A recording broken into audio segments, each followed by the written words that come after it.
You are leaving free training on the table. And I know how that sounds, but hear me out. There is a whole category of games built around the exact skills that separate good entrepreneurs from great ones. Long-term planning, resource allocation, adapting when your strategy stops working, and knowing when to scale and when to pull back. Managing people, systems, money, and chaos all at once. These games aren't teaching you these things by accident. They're built around them. And the best part, you get to fail in a consequence-free environment and figure out what works before the real money and real stakes are involved. So today, I'm walking through 6 strategy games that each hit a completely different corner of the genre.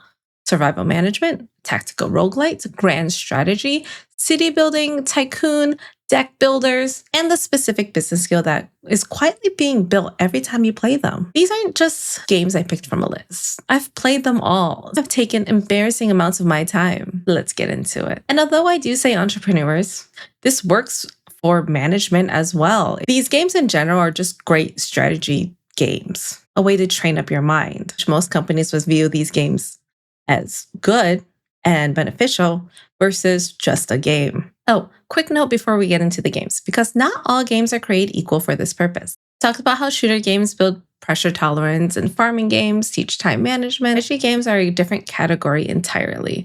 What makes them unique is the time horizon. So in the strategy games, your decisions don't just affect right now. They affect in 5, 10, 20 moves from now. The game is constantly asking you to hold the immediate situation and the long-term consequence in your head at the same time. That is exactly what running a business requires. Every hire, every investment, every system you build, you're not just solving today's problem, you're shaping what next year looks like. Strategy games train that muscle better than almost anything I've found. Okay, games, let's go. First game. Let's start with the one that has humbled me the most, and I mean that sincerely. Oxygen Not Included is a colony survival game where you manage a group of duplicates, little worker people, trapped inside an asteroid.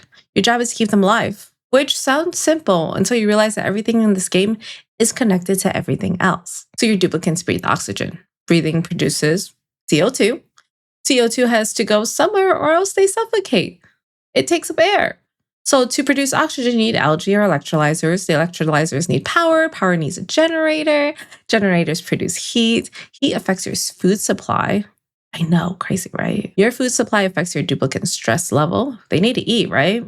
Stressed duplicates make mistakes, and mistakes break your systems. And suddenly, your perfectly planned colony is a hot CO2-filled starving disaster. Not too different from when I was in corporate and I was witnessing one person make half a dozen quit. Yeah, I know. And in Oxygen Not Included, it's kind of the same. I decided to hire a dupe that destroyed things when he got angry. Guess what happens when you decide to destroy something vital to the base? Systems start to go down, and next thing you know, you're in trouble. The business skill here is systems thinking, the understanding that you're never managing just one thing. Every decision has a downstream consequence, and the ones that bite you the hardest, well, those are usually the ones that travel through 3 or 4 systems before they became visible. Oxygen Not Included makes those invisible connections very, very visible, usually right after they cause a problem. It also builds crisis management. Because in this game, something is always going wrong. The skill isn't preventing every crisis. It's staying functional while one is happening, triaging what matters most, and not letting the emergency in front of you destroy 5 things running fine behind you. That's a Tuesday in entrepreneurship. Second game. We're the King 2 is a tactical roguelite, which means it's a strategy game with randomized runs, permadeath, and a talent for making you feel like the game is personally targeting you. You're moving heroes across the board, fighting enemies, completing quests. Sounds like a game so far, right? And trying to survive a campaign that gets progressively harder and less forgiving the further you get. And crucially, you never have full information. You don't know what's around the corner. You don't know if the fight that you're about to pick is winnable. And you make your best call from what you can see, and you just live with what happens. The business skill here is risk assessment under uncertainty.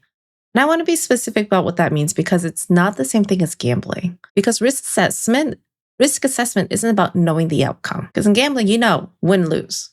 Risk assessment, it's about correctly evaluating the probability and understanding what you stand to gain versus what you stand to lose, and making the call anyways. We're the King 2 makes you do that consistently. Do I fight this enemy? That might kill my weakest character? Do I take the longer route? That might cost me time? Do I spend my gold now on better equipment or save it for a shop that might appear later? There's never really a perfect answer. That's just the best available answer with what you have right now. Getting comfortable in that unknown Making that decision instead of freezing because you can't see the full picture is one of the most valuable skills a business owner can have. And the permadeath piece, well, when a run ends, you don't get to undo it.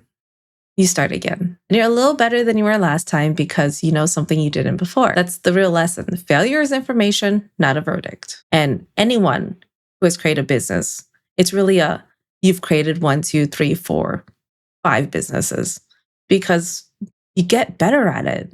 The first one is bound to fail. Your second one probably will fail too. And if it hasn't, good for you. I'm glad. Keep it going. But for the majority of us, that's the norm. We fail until we stop failing and we learn from our mistakes and we figure out a way to make it all better. We'll get there. I'll get there. You'll get there. Hopefully. Hopefully we'll both get there. I forget what the statistic is, but it's like 80% of businesses fail. So yeah, that should lighten your mood for the day. Game 3, Civilization 6. It needs less introduction than any of the others on the list. It's one of the more well-known strategy franchises in the world for a reason. I actually haven't played this game in quite a long time. But you build from scratch. You're starting in ancient history, guiding it through the ages towards one of the several possible victories. There's science, culture, military, diplomacy, religion. The whole game is a masterclass in one concept, though, which is opportunity cost. Every single decision in Civilization costs you something else. You build a farm or a mine, research this technology or that one, pursue a cultural victory, or pivot into science because someone else is pulling ahead. Every yes is automatically a no to something else. And you feel that weight accumulate just over hundreds of turns. In business, opportunity cost is one of the most underappreciated concepts there is. It's not just about the money. It's about the time, attention, and the strategic focus. Every project you take on is a project you're also not taking on. Every market you enter is a market that you're not entering. I know, sounds confusing, but it's straightforward. One door opens, another one will close. Civilization also teaches you that a victory condition you start with isn't always the one you'll finish with. Sometimes you plan for a science victory and the map forces you to fight. Holding your strategy loosely enough to adapt when the situation changes, that's a skill. And Civilization just drills it over hundreds of hours. Like hundreds of hours. Tell me how many hours you spent on Civilization. The day just flies by. It's crazy. Game 4, City Skylines.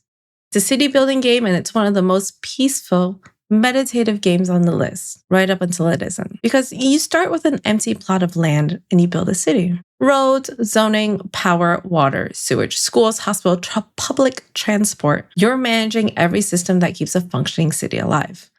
And for a while, it's lovely. Your little city's growing.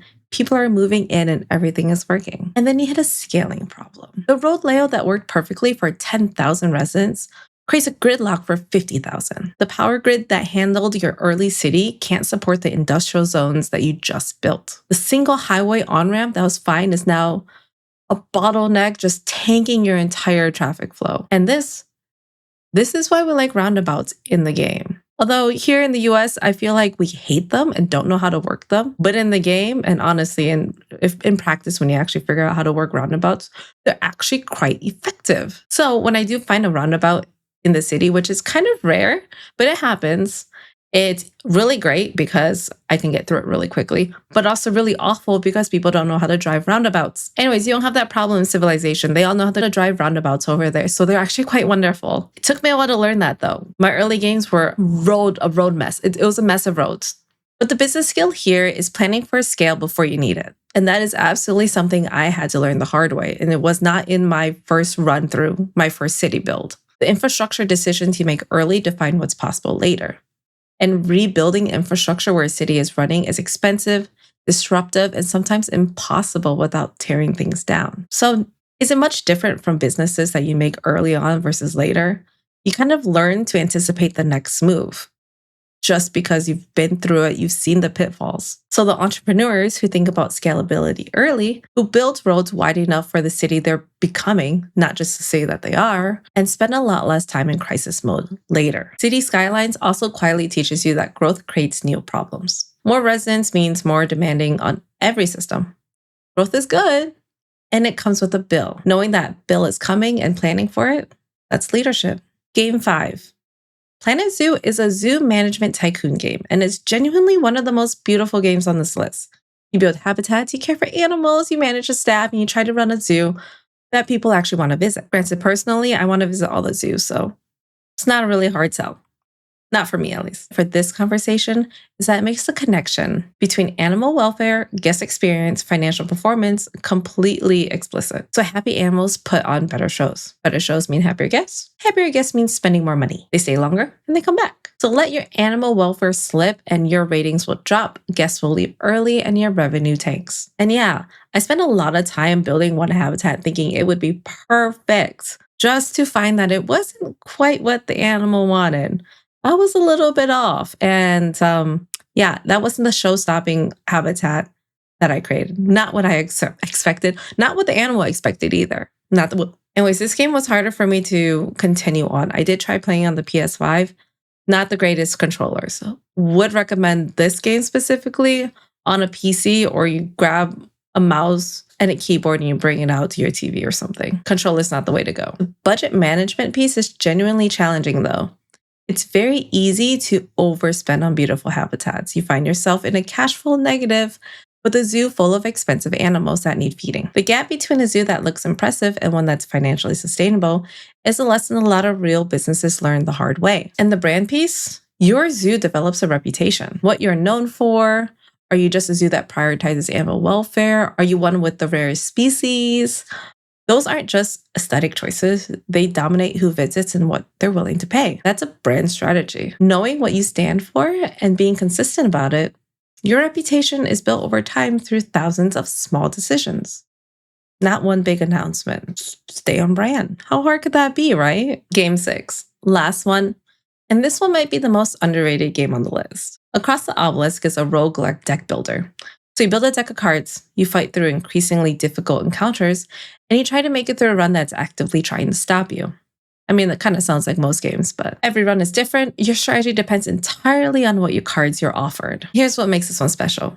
You can't just pick a strategy and then execute it. The game doesn't give you the cards you planned for. It gives you what it gives you. And you have to figure out what that collection of cards is trying to become and build towards that instead. I think we've done a ton of Obelisk runs. There isn't an easy way to explain it other than you start to find favorites. You start to find a play style or a deck that you enjoy. Personally, I end up being the healer and the rogue in most games. And it's a 4-person game, so you can play with either 3 other friends, or we did it just 2 people, so each person had 2 characters. Made it really simple. You go through all the scenarios. There's a lot of dying in these games, and it was sad, but we learned every time from it, and you just start over.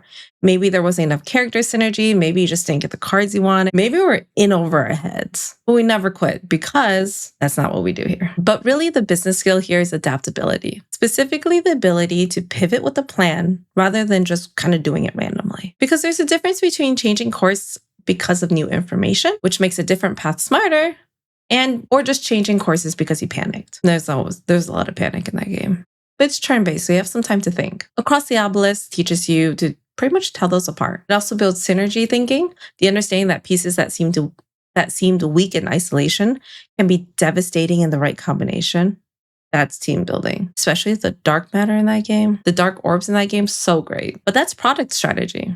The question isn't always what's the best individual piece. It's what combination creates something greater than the sum of its parts. And the iterative improvement of roguelites, where every failed run teaches you something, you bring that knowledge into the next attempt. You're immeasurably better than you were 10 runs ago, even if you're not winning every single time. We take that failure and we run with it because because failure will always teach something as long as you're willing to see it. And that's the entrepreneur mindset. Not expecting to get it right the first time, expecting to get better every time you try. And that's 6 games and 6 completely different flavors of strategy. 6 genuinely distinct skills: systems thinking, risk assessment, long-term planning, scaling infrastructure, brand and budget management, and adaptability. None of these games are set out to be business school. All right, they're set out to be good games. But good strategy games and good business thinking are built on the same foundation. Decisions matter, consequences are real, and people who win are the ones who think the clearest under pressure. So yes, the skills you build through gaming are real. They transfer. The fact that they were built somewhere fun doesn't make them less valuable. If anything, it makes them more durable because you built them through genuine engagement rather than just obligation. If someone in your life is still convinced gaming is a waste of time, I'm building a whole series of videos now that might change your mind. Links on screen. Once again, is this an excuse for me to just play games and be like, hey, it's actually a skill? Yes, it is. But I genuinely believe it does give people the upper hand if you play the right games. I want these companies in interviews to be asking, what games do you play? And if it's Candy Crush, But if you're going to tell them Civilization, I would be impressed. Actually, what game would you be impressed with? Let me know in the comments. But with that, if you're enjoying the series, enjoying the games, let me know. If you like this video, please give me a like and subscribe. Once again, it's free. And with that, I will see you guys next week. All right. Bye.